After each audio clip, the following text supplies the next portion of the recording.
Okay, with these three problems, what I want you guys to really kind of start to focus on is what they look like. When we look at these problems, what they look like has an impact on how we attack the problem. So if you guys notice that first one is considered a binomial because it only has two parts to it. So if we're going to do the problems that have two parts to them, we're not going to make a list like we did yesterday. That doesn't apply here. So as of right now, our binomials can only be done by GCS. Later on, we'll be able to do some other stuff, but for right now, you don't know the other stuff. So we have to find the GCF. So in this problem right here, we need to see if we can take out any x's or any y's. So looking at the x's, how many x's can I take out? I should be able to take out 2, because when it comes to the letters, we always go with the lowest exponent. So we can write this down at the bottom like this to show that's what we're taking out. How many y's can we take out? 2 of those also. That's the lowest exponent. Can we take out any numbers? No, there's no numbers we can take out because the first one only has a 1 in front. It's invisible. Second one has a 2. We always go with the lowest number, and dividing by 1 doesn't really help us right now. So the GCF always goes in front, and then the result should still be a binomial. So there's still going to be 2 things in these parentheses. If this problem had 5 x's and we took out 2 of them, that leaves us with x to the 3rd. And then if this had 3 y's, we took out 2 of those, that's going to leave us with just a single y. On the second part, we still have that minus there, but on the second part, we're going to have the 2 left over. I had 2 x's and I took them both out, so I don't have any x's left. I had 2 y's, but I took out 2 y's. So I don't have any letters left in the second one at all. So that's our final answer. Problem 2, that's a trinomial now. So when it has 3 parts, that's considered an ABC problem. You guys are actually going to learn 2 different types of ABC problems. We call this one a simple ABC. Does anyone remember what makes it simple? It's the 1 in front. Anytime you have a 1 in front, it's a simple ABC. When it's a simple ABC, we just focus on the last number and we make a list. 1 times 6, and then 2 times 3. Now this one is actually a little bit tricky, and it's going to test your knowledge of, I guess your ability of working with your signs. Did anyone notice that both pairs could actually make 5? Right? If I have 6 and 1, if I do 6 take away 1, it's 5. If I have 2 and 3, if I do 2 plus 3, it's still 5. So we're really going to have to check the signs. So let's just try the first one. If I try the 1 in 6, what would the signs have to be to get a negative 5? The 6 would have to be negative, and the 1 would have to be positive. What do we get when we multiply those, though? What's negative 6 times positive 1? That's a negative 6, and that's bad because this one has a positive at the end. So that means this one cannot be it. So now we got to work with the 2 and the 3. We got to get these signs right. How would I put the signs on the 2 and the 3 to make a negative 5? Yeah, they both need to be negatives. So negative 2 plus negative 3 is negative 5. And then, let's see, if I multiply negative 2 and negative 3, it gives me 6. That's perfect.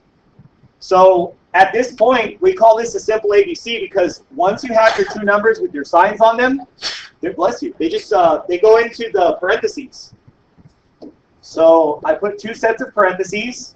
Does anyone remember how to decide what letter goes first? It's going to be A, and I showed you a couple of different ways yesterday. If you look at the first term, whatever its exponent is, just cut it in half. Or if you just look at the second term, that's what the letter inside the parentheses will always be. It's always going to match the middle one. So it's going to be A here and A here, and then we just put the 2 numbers that we had inside the parentheses. So that's our answer. Do you guys remember how to check if this is right? You can FOIL it. If you FOIL it, it should give you the original problem again. Now, when I look at this, third one, I notice something. First, I notice that this is a 3 and this is a 2. That doesn't follow the pattern from what I told you yesterday. I told you that whatever the exponent is in the front, the exponent in the middle will be half of it. And it doesn't follow that. So that actually means that this problem probably has a GCF. As you're looking through the problem, you should notice that all 3 of them have the letter R in it. So we need to pull that out first before we can do anything. So I'm going to take out the letter R from every single term. I'm going to take 1 out, and I'm going to create this new problem. So I'm left with R squared minus 4R minus 21. So now the problem in red is a simple ABC. It follows the pattern now. If you look at the first exponent, it's a 2. Second exponent is a 1. It's half of it. So simple ABC again. I have a minus 21. I need to make the list. This list isn't that long. It's just 1 and 21 or 3 and 7.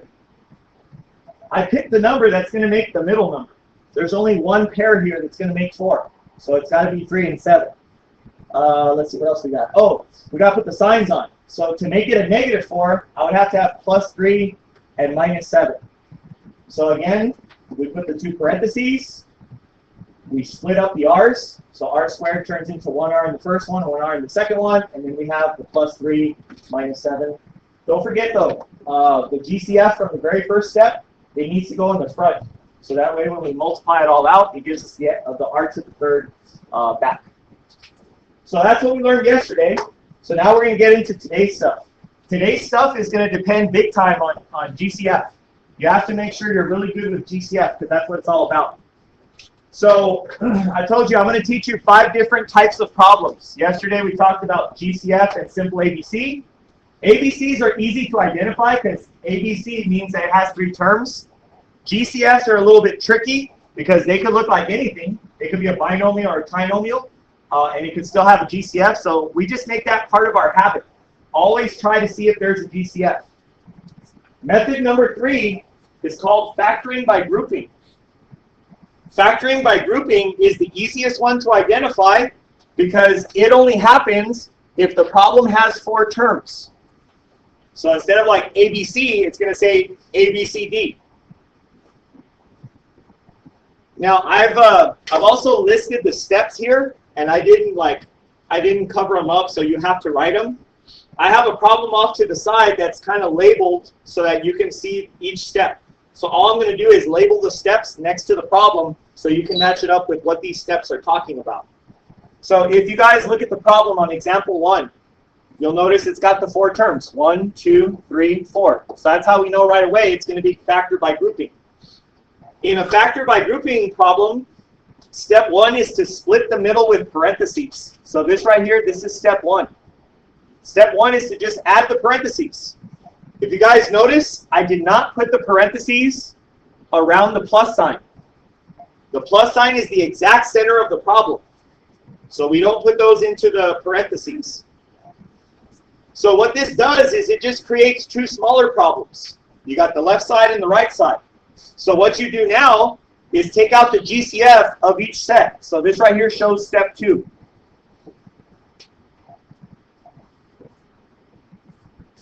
So in the first pair of parentheses, the GCF is 3x.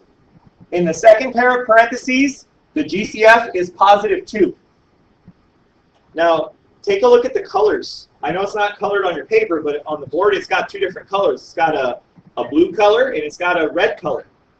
Focus on the red color. What do you notice about the stuff in red? It's exactly the same. That's how you know if you're doing it right. The stuff in your parentheses at this step should match. Now, by definition, yesterday we talked about the greatest common factor. Common factors means that they all have it, right? If you think about the letters, the GCF is a letter if all of them have that letter. Well, the same is true about parentheses. If the entire problem has a matching set of parentheses, we can actually pull it out as a single set, and that becomes your GCF. And that's what's happening here. The 2 red parentheses, they combine into this single set right here because they match. When we take out a GCF, we don't write it repeatedly. We just put it once in the front for each part. And then the stuff that was the GCF in step 2, that goes into the other parentheses. So that's where everything comes from. So we're going to do a couple of examples of this. And then when we get to the back page, you guys are going to log into the Big Ideas Math website and practice some on your own. So today, you should have a lot of time to practice and even get to the assignment. So here's example 2. I'll do it with you. Step 1, split the middle. That's what they call this step. And if you search YouTube for split the middle, they'll show you more examples like this. So split the middle is like this. Parentheses here, parentheses here. Again, I didn't put the sign in there. So now I have to find the GCF of each set of parentheses. So let's take a look at the first one. Can we take out any x's? For sure. Okay, so I'm going to take out just one x because that's the lowest exponent. What is the GCF between 8 and 12? It's going to be 4. So I take out the 4. Now, guys, when you finish this first set, the first set is going to help you figure out the second set because we already know that this stuff is supposed to match. So if I divide the first term by 4x, that leaves me with 2x. If I divide the second term by 4x, that just leaves me with minus 3. So I can tell you right now that if we do this right, the second parentheses over there should say 2x minus 3. Well, let's show all the steps just to make sure. So I bring that plus sign down. That's the plus sign from right here. I just bring it straight down. So what's the GCF between 4x and 6? It's just 2. Let's see what else we got. So if I take out the 2, that's going to leave me with this set of parentheses. So if I divide everything by 2, this leaves me with 2x minus 3. And see, that's how you can tell if you're doing it right. At that step, those parentheses should match. And so since this matches with this, that's considered a greatest common factor. So we pull it out and we write it once in the front. Then the original GCFs of each problem, the 4x and the 2, that can go into its own parentheses. So 4x plus 2. Now, guys, I got to tell you something. I was just going to move on and act like nothing happened. I made a mistake. I didn't even notice because I forgot my own rule. Yesterday, I was emphasizing always check if there's a GCF first. 8, 12, 4, and 6. Doesn't that have a GCF if they're all even? Well, not all is lost. Like, we don't have to start over. Because if you didn't pull out the GCF in the beginning, it will show up in the end. Look at each set of parentheses. Does any of those have a GCF? 2x minus 3 doesn't. What about 4x and 2? Yeah, it has a 2. So if you don't catch it in the beginning, you can actually do it at the end, and that's okay. So GCFs always go on the very, very front, so I put that there. I bring this down, 2x minus 3, and then the blue one becomes 2x plus 1. This is what we call factoring completely.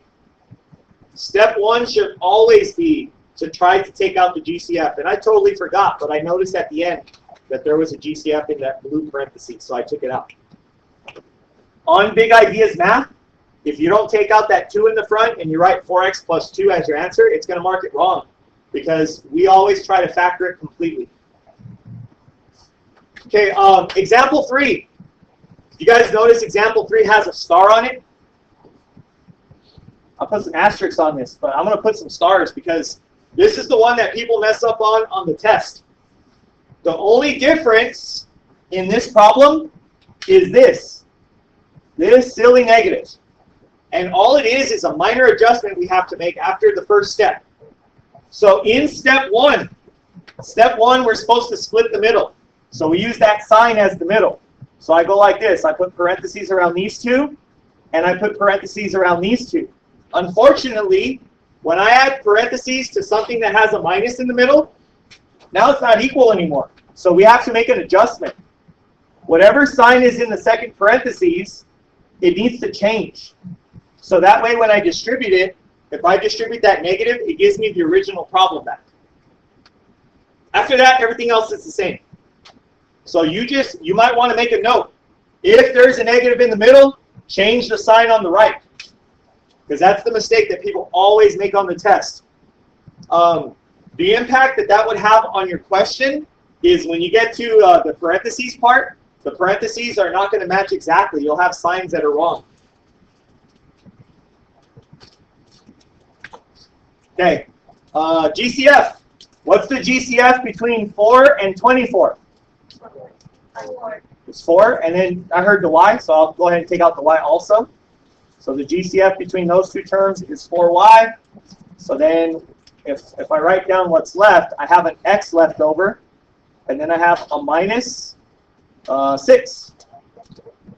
Now wait a second, look at that second parentheses. Let me bring down the minus real quick. I'm bringing down this minus. You see how that second parentheses up there already matches?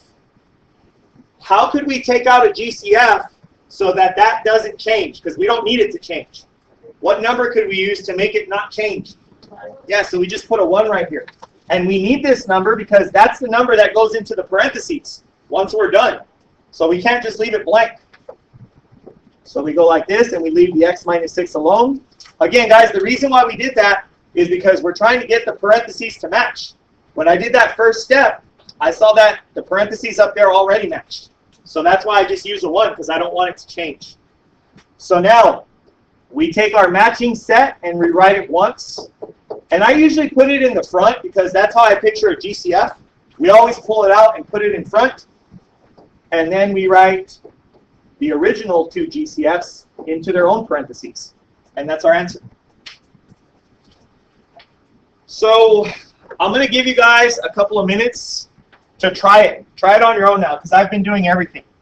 So try that problem, and then I'll put up the answer, and we'll see how many of you get it right. So after you do all your work, you end up with x plus 2, and then x squared plus 1 in the parentheses. So today's main idea, you have to know how to factor a problem that has 4 parts to it. When it has 4 parts to it, we call that factoring by grouping. And the reason I keep going over this stuff is because, like I said, the first 5 questions on your test are the 5 different types of problems, and all you have to do is match up the problem with the name of the method that you would use. So the name of this method is called factoring by grouping. So as you guys flip the page over, you're going to see that it's Big Ideas Math time. So I'm going to assign the questions so that you can finish off the notes on your own.